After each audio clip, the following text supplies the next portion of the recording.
C'est parti.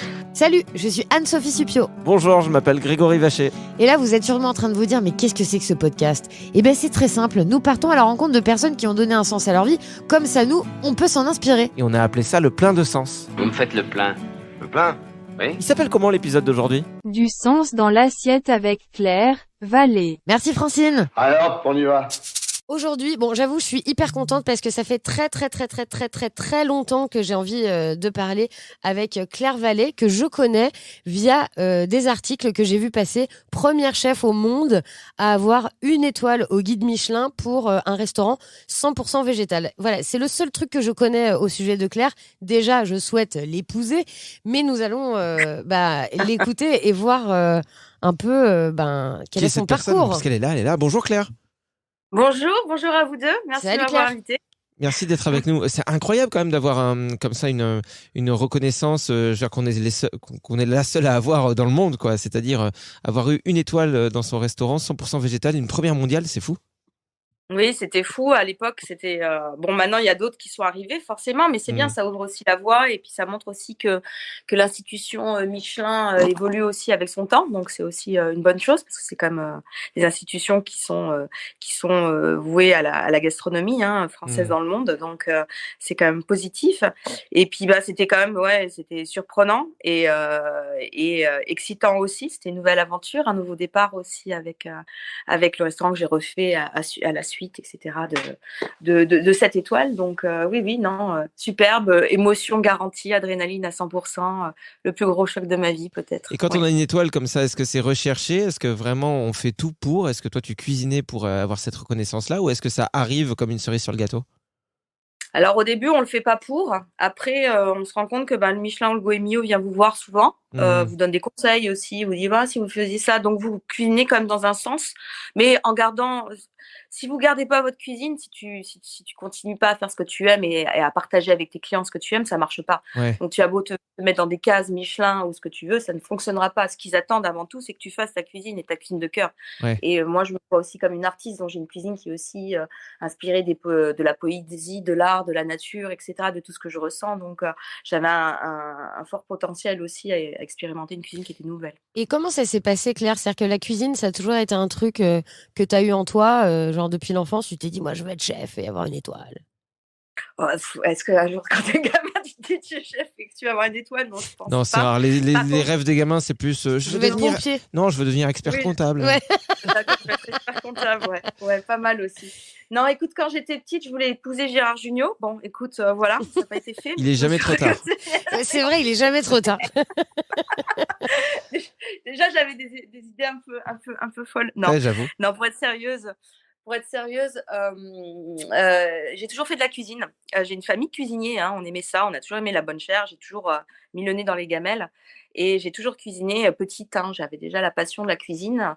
Plus tard, j'apportais ça aussi avec moi quand j'ai fait beaucoup d'archéologie en étant jeune. J'ai passé des diplômes et quand je revenais de fouilles, donc dans des pays étrangers, je ramenais toujours des épices et des idées. Et je faisais des grands repas à la maison avec tous les étudiants, tous les copains étudiants, etc. Et plusieurs fois, on m'a dit, mais tu verras un jour, tu auras un restaurant et ça s'appellera les Clos de Clairette.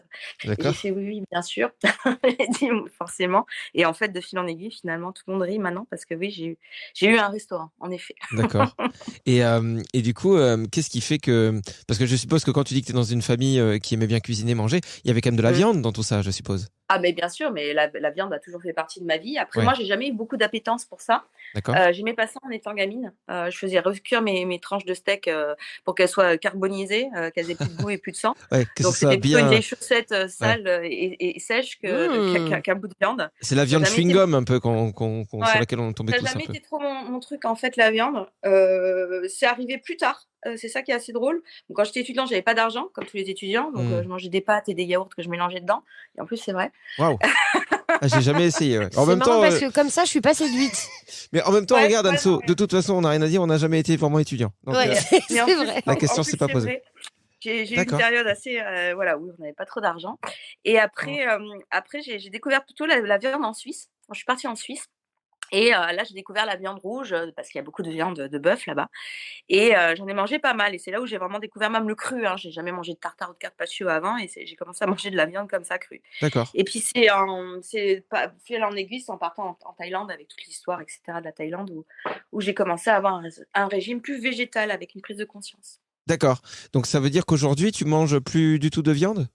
Non, ça fait des années que je mange plus de viande. D'accord. Après, ça m'arrive de temps en temps. Alors, souvent, j'ai des détracteurs véganes, attention, qui me disent: «Ah, il faut pas manger de poisson», des choses comme ça. Je dis: «Oui, oui, ça m'arrive de manger du poisson, très rarement, voilà, ça peut arriver».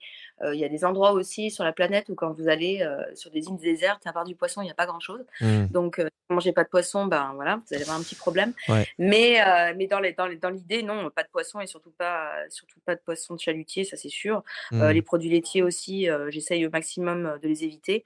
Bon, des fois, ils y sont, hein, quand on va au restaurant, c'est pas non plus tout le temps facile de demander, on s'adapte aussi. Enfin, moi, je suis pas non plus une casse bonbon, donc j'essaye aussi de la plus simple possible. Mais en tout cas, la viande, ça, c'est sûr, ça fait des années et je Mais reviendrai pas dessus. parce que au-delà de ça, Claire, dans ton restaurant, tu servais, enfin, c'était vraiment que des légumes et vegan, c'est-à-dire que sans Enfin, œufs, sans légumes, beurre, c'est tout un peu ça? restrictif, hein. Oui, Il oui, y oui, avait, bien sûr.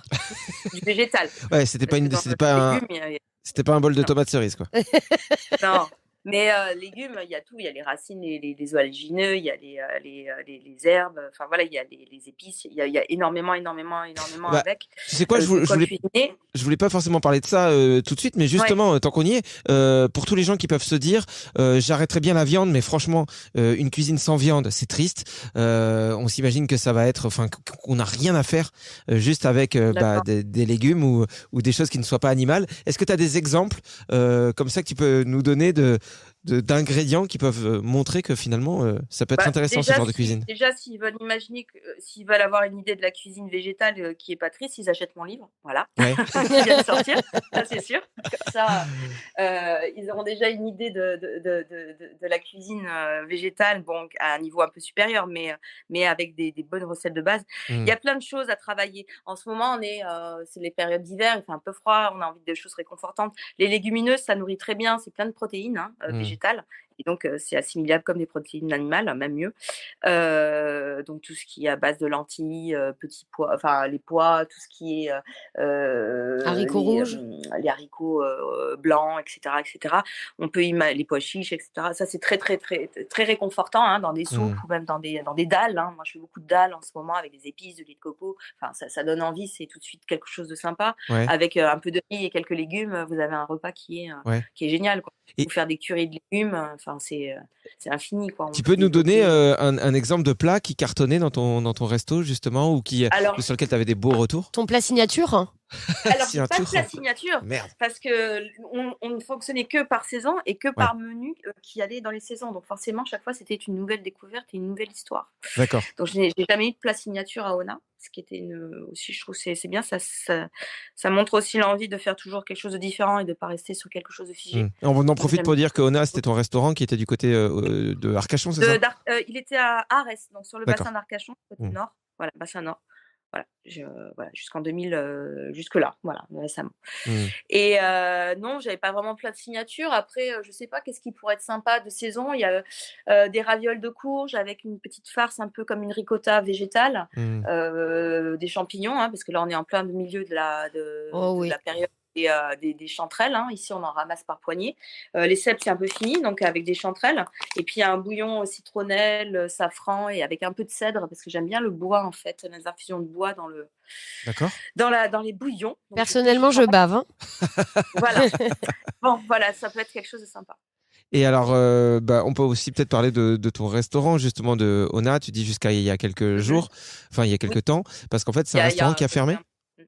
c'est ça? Oui, pour des raisons qui ne sont pas du tout des raisons, professionnelles ou même clients, parce on était ouvert à l'année et on travaillait, tout le temps et on était, complet, des fois, je dis 3 mois, mais des fois, c'était plus que ça à l'avance. D'accord. Donc le restaurant cartonnait. Ça n'a jamais été un problème là. Il faut savoir que depuis la crise Covid, on a tous connu des problèmes et dans la restauration, on a perdu 500 000 postes Waouh. et ces postes, on n'arrive pas à les renouveler. Il y a aussi une démotivation dans ce secteur parce qu'il y a eu beaucoup d'abus. C'est un milieu qui est dur aussi et qui est stressant. Les jeunes qui s'embarquent là-dedans, ils se rendent compte que, ils ont plus envie de travailler non plus le soir et Hmm. pas travailler le soir, c'est compliqué en restauration parce Ouais. que surtout sur des étoilés ou des restaurants gastronomiques, c'est un peu là où les gens viennent manger. Donc il y a eu ça et puis il y a eu une grosse crise du logement aussi, sur le bassin d'Arcachon qui existe depuis des années et qui est mis un peu en sourdine et qui existe toujours C'est une crise du logement, et donc c'est-à-dire tu peux. on peut pas loger notre personnel. D'accord. Quand il arrive, eh ben, on se retrouve à devoir quémander sur les sites internet, sur les réseaux, un logement pour le personnel. Moi, c'est ce qui arrivait souvent.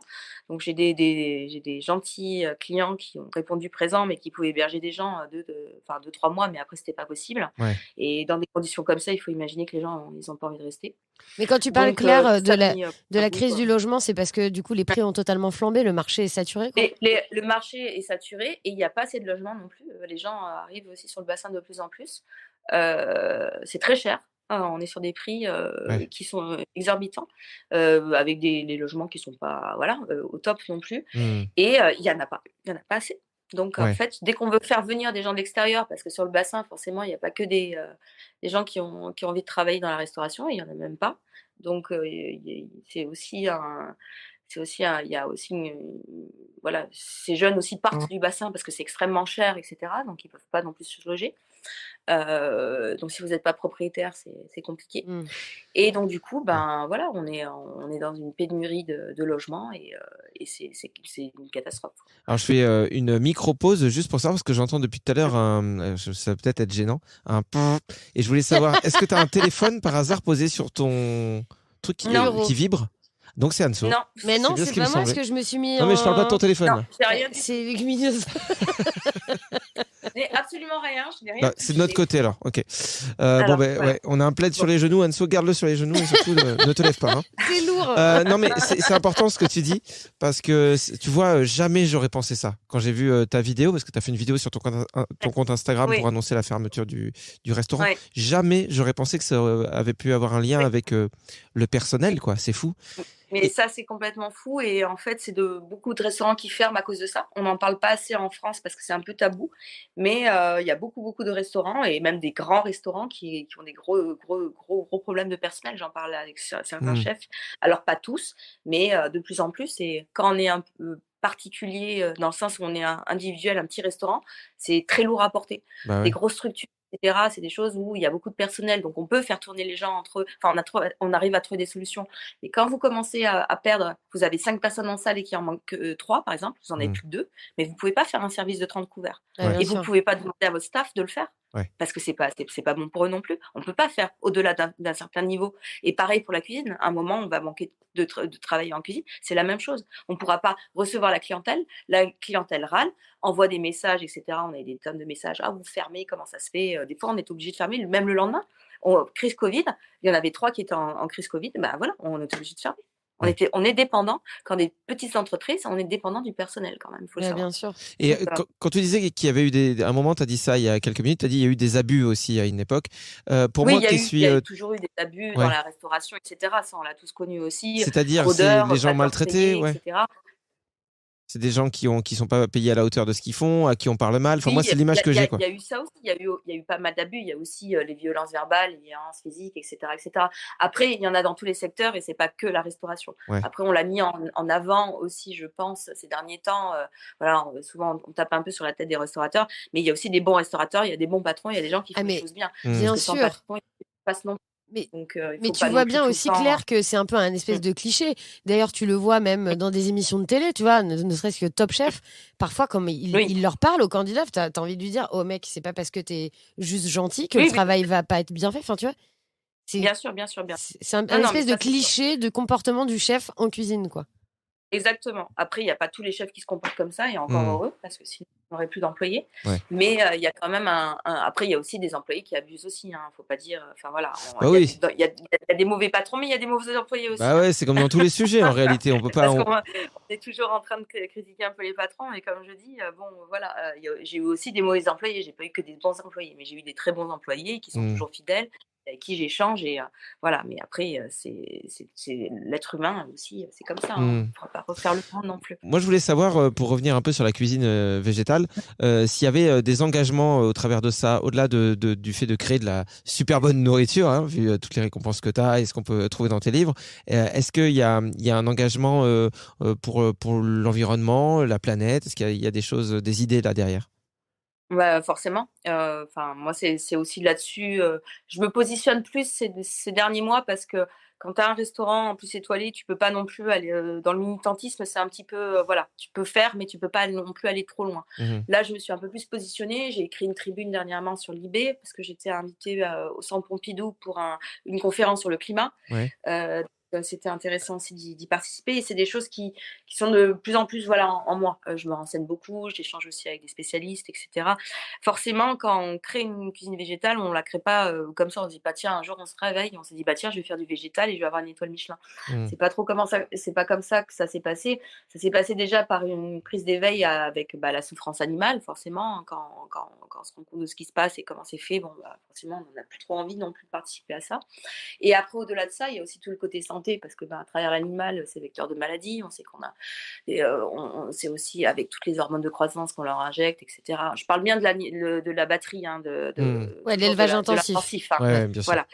Parce que les petits producteurs, c'est pas le cas, mais je parle toujours de l'intensif quand je parle de ce genre de sujet. Donc, bah, forcément, se battre contre les lobbies et tout ce qui est pas bon, hein. Il y a pas que le lobby, viande, il y a le lobby laitier, hein, qui va de pair, Mmh. hein, ça va ensemble, hein, c'est une fusion. Et puis après, il y a le lobby médicaments, le lobby aussi, voilà, pesticides et cetera. Enfin voilà, Mmh. Monsanto et cetera et cetera. Bon, forcément, bon, bah, on arrive au niveau santé et puis après on fait le constat de tout ça et on se rend compte que, bah, qu'environnementalement, c'est une catastrophe, quoi. Parce Mmh. qu'en fait, on sait pas, mais bon, pour nourrir ces animaux, il faut déforester, il faut créer des champs énormes de soja, OGM pour les nourrir. Il faut, également énormément d'eau, pour leur croissance. Après tous leurs déchets, ça va aussi dans les nappes phréatiques et dans la mer, donc ça pollue les océans et cetera. Les gaz à méthane, enfin et cetera et Il y a rien qui cetera et va, quoi. ça c'est juste le dessus du truc, hein. Si on Ouais. creuse, il y a encore beaucoup de choses à dire.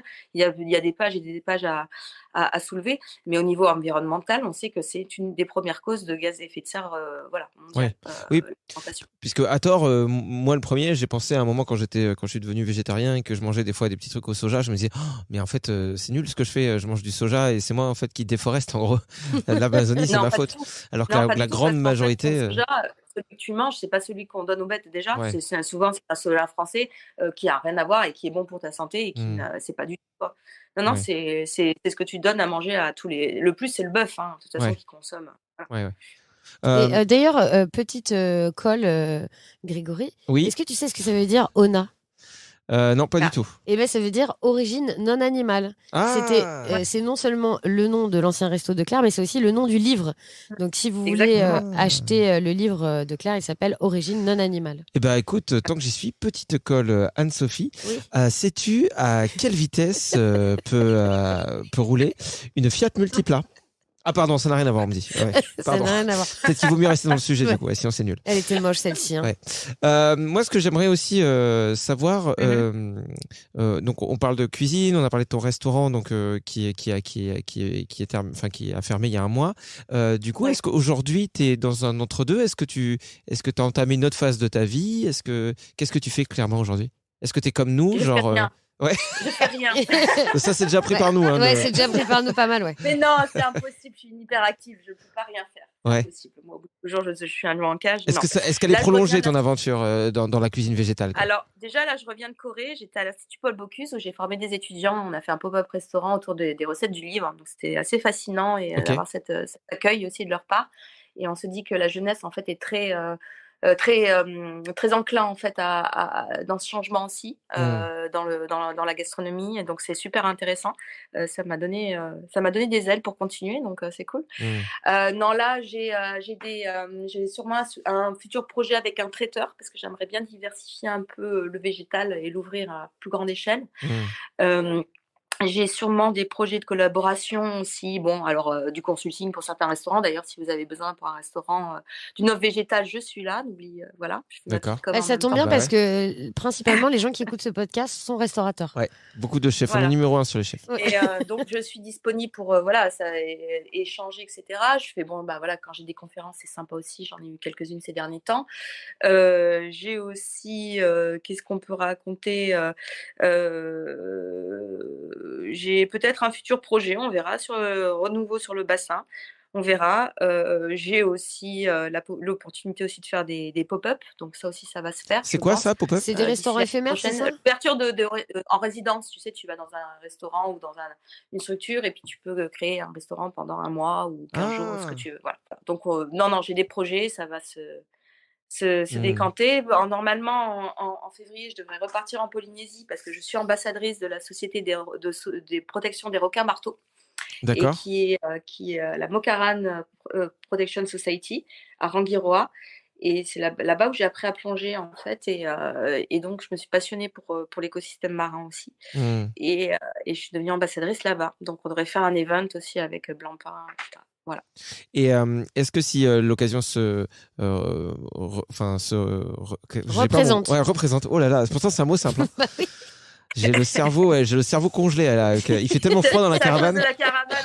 Je te jure, j'ai des stalactites C'est dans le vrai que- cerveau. Ouais, moi je vais ressortir trop avec une pneumonie.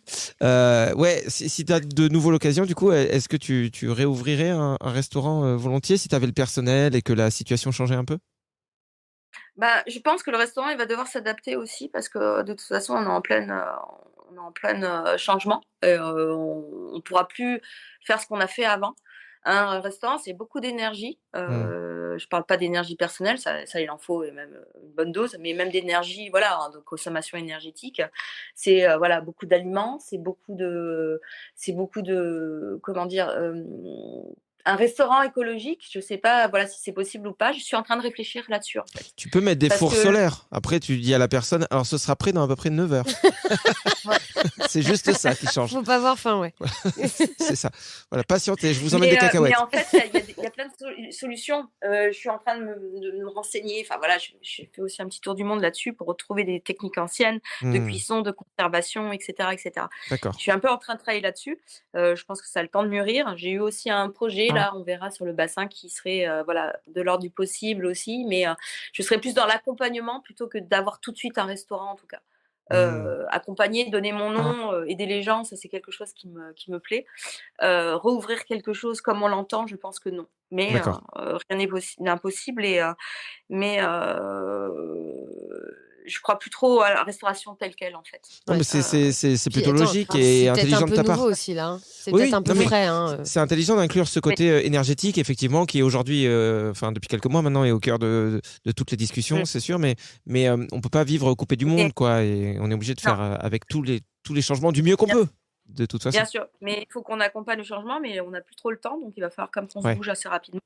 Parce qu'on ne pourra pas prendre des degrés en plus si on est dans la pente des scénarios de catastrophe au lieu Ouais. d'être dans le scénario le plus soft, donc ça va pas. Et il faudra quand même trouver des solutions. Et il y a plein de solutions. Il y en a des milliers de solutions. Je me penche dessus, j'écoute beaucoup, je regarde des conférences, je lis. Voilà. Il y a Ouais. plein de gens qui écrivent des trucs super et qui sont désengagés de partis politiques ou quoi, qui Mmh. font pas de la récupération, mais qui ont vraiment des vraies idées et des scientifiques aussi.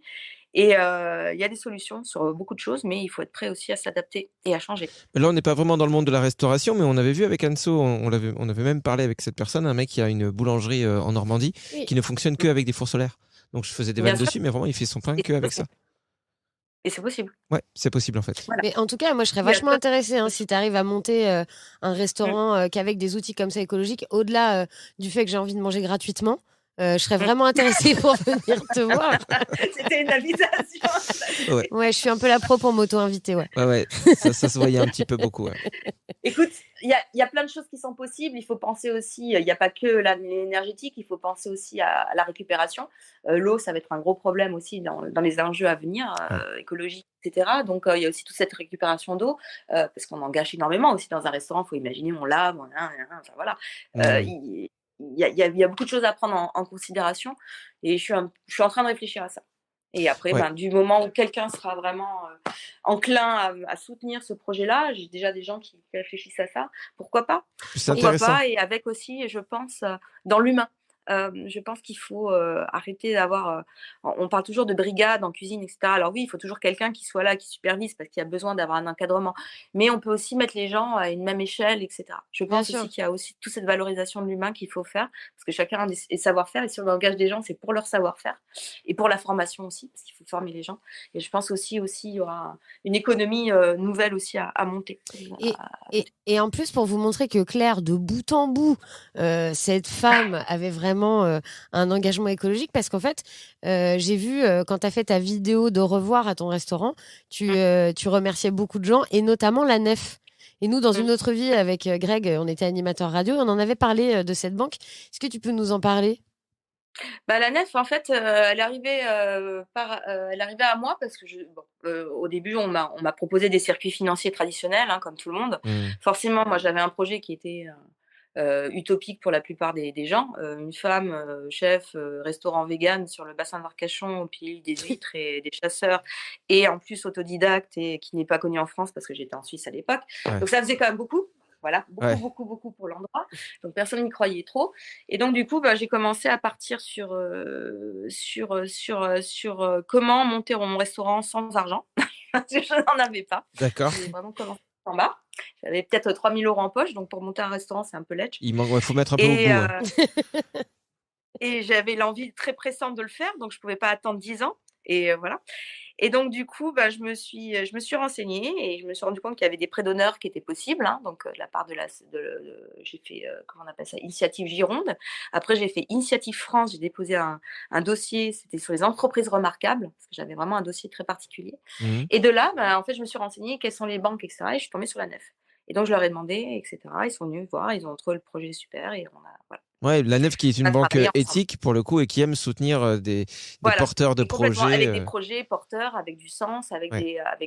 qui font travailler aussi le local, et cetera. La nef, Mmh. c'est aussi ça, donc très intéressant. Et puis au-delà de ça, j'ai aussi monté un crowdfunding. Donc ça, c'était une première aussi pour un restaurant un peu comme ça, et ça a cartonné mon crowdfunding. Et du crowdfunding, j'ai réussi à mobiliser en fait 80 bénévoles pour faire les travaux du restaurant. Donc c'est vraiment, Ah ouais. Ona, ça a été une grande aventure humaine. C'est Ouais. quelque chose qu'on n'a pas vu ailleurs, ça s'est jamais vu un restaurant qui a été, mais ça s'est fait comme ça. Bah, tu Donc vois, les gens sont venus m'aider et ouais. là, tu viens de dire aventure humaine et ça me fait penser à ce que tu disais tout à l'heure quand tu disais qu'il fallait tout repenser, même dans la façon de Mmh. former les gens, etc. Il y a un truc que je trouvais plutôt nul il y a quelques années et qu'il est peut-être encore aujourd'hui parce que c'était pour des entreprises qui font absolument pas sens pour moi, des grosses marques comme, je sais pas, Mmh. But ou quoi. Ils avaient un peu leur centre de formation. Tu voulais devenir vendeur But. Je sais même pas si But le faisait, mais il y avait des trucs comme ça parce qu'à l'époque, je cherchais du taf et j'avais tout regardé. Et je m'étais dit, wow, une marque qui a sa propre école, mais qu'est-ce que c'est con et tout. Puis surtout, enfin, ça veut dire qu'après, si tu te fais virer, tu peux rien faire d'autre. Bon, bref. Mais je me dis, tu remplaces But par quelque chose de génial. Justement, une restauratrice, une chef, un Ouais. chef qui a un restaurant qui fait sens pour lui et qui va vraiment chercher quelqu'un qui lui apprend tout de bout en bout. Et en plus, à l'intérieur, il y a des valeurs humaines, environnementales, il y a de la passion. Bah là, c'est autre chose. Tu te dis, mais c'est bénéfique pour tout le monde. Toi qui cherches du travail, tu sais que tu vas être formé correctement et que tu vas pouvoir avoir du boulot pour très très très longtemps. Et toi qui formes la personne, quand tu vois qu'il y a la passion, qu'il y a le sérieux et que bah tu sais que tu as quelqu'un en fait avec ça va durer parce qu'il y a C'est quelque chose d'humain. win-win. Que là, quelqu'un qui fait une école de cuisine, je sais pas du tout comment ça se passe. Je suis pas du tout de ce milieu-là, mais Oui. je me dis, tu as une formation globale et on peut te mettre à droite, à gauche donc t'as pas de lien, t'as pas un lien humain qui peut s'installer après avec le temps, mais là tout de suite tu l'as pas. Après, il y a quand même des écoles comme les écoles du CAS ou Ferrandi, qui sont des écoles qui sont très pointues, hein, mais bon, Mmh. qui sont très chères aussi, hein. Elles sont Ouais. payantes et elles sont pas accessibles à tout le monde non plus, faut le savoir. Et ça, elles te mettent quand même un lien dans l'entreprise directement, parce que ils font beaucoup de stages aussi en entreprise, des mois durant. Et également, donc après, il peut être récupéré par Ouais. l'entreprise si le stagiaire a été bien ou s'il a envie aussi, ou alors trouver facilement du travail grâce à ces biais-là. Après, ça reste de la cuisine, on va dire, traditionnelle. Oui, C'est vrai que mais Mais cuisine végétale, il y a beaucoup à t'ouvres faire. pas Il y a une école qui existe, je crois. Il y a l'Institut V ou quelque chose comme ça, mais c'est pas vraiment encore une école. Il y a vraiment, oui, en France, il y a une école de cuisine végétale à faire. Bah Alors, il faudrait la vas-y, faire, je sais. vas-y Mais Claire. oui, d'accord. Vas-y, moi je te donne J'ai 10 pas euros. le temps de le faire. Il faudrait que je sois plusieurs mois. Vous voulez pas me Bah prévenir? oui. Ça serait Non, bien. mais Parce que, alors, j'ai plein d'idées. J'ai plein de. Alors, une qui fait le restaurant, une qui fait ça, une. Ça serait On va, génial. moi, on va se Là, mettre ça dessus. serait top. ce que je trouve intéressant dans ça, là, dans ce qu'on disait, c'est que je me dis qu'il y a forcément aussi plein de gens qui sont éloignés de l'emploi ou qui arrivent pas à trouver du taf Complètement. et puis ils ont pas fait les études, machin truc. Tu parlais d'école payante et tout. Bah, il y a des gens mais tu socialement, sais, ils sont dans la mais mauvaise tu case, ils sont niqués jusqu'à la fin de leur vie. Mais tu sais, mais même au-delà des gens qui ne trouvent pas d'emploi, tu prends aussi des gens qui sont en handicap social ou handicap aussi, même moteur, tu vois, des gens qui Ouais. sont exclus en fait de la société, mais qui Mm. peuvent très bien travailler sur des petits postes Mm. ou amener quelque chose. Mais ça aussi, ça on n'en parle jamais, etc. Mais alors je dis pas les gros handicaps vraiment qui sont importants, et là c'est trop lourd. Mais il y a on appelle ça je sais plus comment ils appellent ça, c'est handicap léger ou enfin il y a un mot pour l'exprimer. Mm. Et c'est vrai que on n'en parle jamais, mais aussi au sein d'entreprises, c'est des choses qu'il faudrait valoriser, ou des demandeurs d'emploi qui trouvent pas de travail, etc. Au moins les mettre sur des postes. Mais ça, c'est même plus la gastronomie ou quoi. Moi, j'imaginais un endroit où on pourrait regrouper tous ces gens aussi, tous ces savoir-faire, parce que chaque fois, tu sais, dans l'humain, il y a toujours quelque chose qui sait faire. Bah, bien sûr. Et en fait, le destiner à un endroit où il aurait envie d'être, parce que c'est là où il aurait envie. Un jardin, bah tiens, il y a des jardins à entretenir, il y a des potagers à faire, il y a un truc à réparer, il y a un truc à cuisiner. Enfin, tu vois, ce truc un peu de communauté. Alors, c'est vrai que ça fait un peu hippie comme ça, mais en fait, Bah, ouais. finalement, on y revient petit à petit, cet échange avec les gens, parce qu'on nous a tellement coupé de notre sens d'humain C'est ça. pour nous mettre un peu dans un monde de machines, de robots à travailler 12 heures par jour. Tu rentres, t'es crevé, tu te fais une pizza congelée qui est dégueulasse et tu regardes pas ce qu'il y a dedans parce que de toute façon, tu es trop fatigué pour faire la cuisine.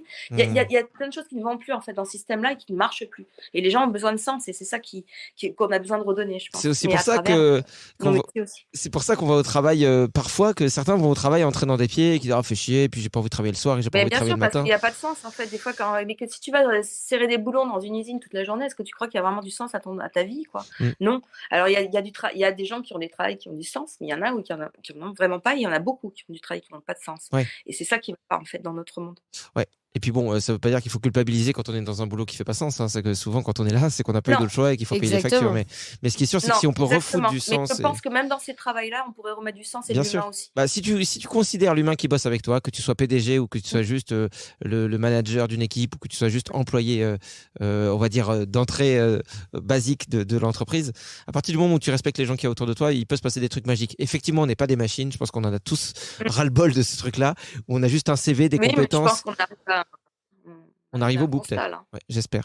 Bon, on est un peu sorti du sujet ou pas? Je sais pas. Non, parce qu'en fait, moi, Oui, on a dérapé. Oui, mais moi, je trouve que ça fait sens avec ce qu'on se disait avec Claire. La Fiat Multipla, en fait, le truc, c'est qu'il faut connaître un bon mécano qui peut vous la débrider. Tant que j'y suis. Moi, je voulais te demander un truc, Claire. Je sais pas ce que t'en penses, Anso, mais peut-être on peut parler du sens, rapport à le plein de sens. Bah, bien sûr. Même si forcément, il y a des trucs que tu peux dire qui vont faire peut-être doublon avec ce qu'on s'est dit, mais moi, j'aimerais savoir aujourd'hui, qu'est-ce qui est important pour toi dans la vie? Qu'est-ce qui fait que ta vie fait sens aujourd'hui? Qui fait que ma vie ait sens actuellement, c'est j'essaie de trouver des solutions en fait pour l'avenir. Là, c'est vraiment ça un peu dans ma tête, c'est trouver des solutions à travers ce que je connais et mon métier aussi, parce que je vais pas partir dans la mécanique que je connais pas, on va pas faire n'importe quoi. Pourtant, il y a du taf chez Fiat Multipla. Et ce que j'ai appris toutes ces années, en fait, parce que j'ai quand même beaucoup appris à travers les plantes, à travers les légumes, à travers les voyages, à travers les souvenirs. J'ai été loin dans ma cuisine aussi, puis j'ai pas fini. C'est pas parce que j'ai arrêté un restaurant. Comme j'ai dit, Ona, c'est une aventure humaine et ça continue. Ça peut être là, ça peut être ailleurs, ça sera, voilà, c'est pas qu'un lieu, voilà, ça peut être autre chose aussi. Et non, c'est de trouver à reconnecter en fait l'humain avec l'essentiel. C'est ça un peu ma mission un peu du jour, et je pense que ça va être ma mission ces prochaines années. Et ça va être aussi dans la formation, donc pour ça que j'ai répondu présente pour l'Institut Paul Bocuse, mais si d'autres me le proposent, oui, forcément, parce que ça passera par la jeunesse. De toute façon, on est déjà des vieux crotons, donc c'est presque, enfin peut-être pas vous, mais enfin moi j'avoue que le croton commence à sécher, ouais. Il est plutôt frais. Je pense aux jeunes qui arrivent, et c'est pour eux, parce que le futur va pas être facile, et il faut qu'on les forme, et il faut qu'on leur donne le maximum de de possibilités et grâce à nos connaissances aussi, leur partager un maximum de ce qu'on connaît et ce qui est possible à faire aussi. Donc voilà. Est-ce que tu peux nous rappeler parce qu'on peut aussi finir avec ça, c'est important. Je pense que les gens qui se sont dit, elle est sympa cette Claire, j'ai envie de connaître ses recettes. Est-ce que tu peux nous rappeler le titre de ton livre? Alors, il s'appelle Origine non animale pour une gastronomie végétale et il est aux éditions du Chêne. Voilà. Bah super. Bah merci en tout cas d'avoir été avec nous, Claire. Ouais. Je sais pas si vous voulez rajouter quelque chose. Merci beaucoup pour l'invitation, ça m'a bien fait plaisir de parler. Moi, j'ai adoré ce moment et j'ai faim. Merci Claire, c'était un plaisir. Les gens, enfin voilà, il y a des gens qui rayonnent quelque chose au-delà de, tu vois, moi, Anso a eu un coup de cœur pour toi et c'est aussi pour ça qu'on fait ce podcast. On se fait confiance, quoi. Quand quelqu'un a un coup de cœur, on dit ok, on y va. Et donc moi, je te connaissais pas du tout, pour être très franc, mais quand je fais face à des gens comme toi qui ont cette espèce d'étincelle, une humanité, enfin une authenticité, je me dis putain, c'est bon, le monde n'est pas mort, quoi. Non, il est pas mort. Il y a encore des belles choses et le monde est très beau et c'est pour ça qu'on se bat. C'est pour qu'il continue à être beau. Donc, il faut se battre. Écoute Claire, tiens-nous vraiment au courant de la poursuite de ce que tu fais. Nous, on n'est pas très loin.